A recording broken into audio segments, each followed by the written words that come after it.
პრინციპი და ხელმძღვანელობა. მე ვიხილე ჩემი ქვეყნის ჩამოსული სტუმარი და რომლებმაც მომილოცეს და გულით მომილოცეს. თითქმის საქმეც იყვნენ ჩამოსულები, ყველას პირადად ვიცნობ და ერთი სიტყვით სასიხარულო დღე იყო რა. იმიტომ რომ მიხარია რომ მე ვარ ამერიშვილი და ჩემი ერისათვის რაღაც გამიგეთებია.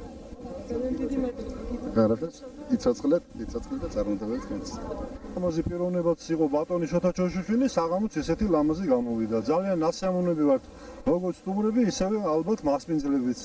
ესეთი დღეები ალბათ ძალიან ბევრი რომ იყოს, ამისათვის საჭიროა უნდა იყოს ბევრი შოთა ალბათ. და ეს არის ჩემი სურვილი, რომ შოთასნაირი ხალხი კიდევ აღზარდოს ამ რეგიონმა და მურადი თურმანიძე. ჩემ ქვეყანას მადლობა უთხრა ასეთი გულთბილი შეხვედრისათვის, მისი ამაგდარული დაფასებისათვის. ჩვენ ქალაქის ხელმძღვანელობას შიდა ქართლის რწმუნებული თავკაცობით ყველაფერი გაკეთდა. მე ვფიქრობ და დიდი მადლობა ყველას, ვინც კი ამ ღონისძიებაში მონაწილეობა მიიღო. თქვენი სახელი და გვერდი და თანამდებობა. პაპიტაშვილი გორა მიხეილის, მისი პირადი მწვრთნელი. დიდი მადლობა.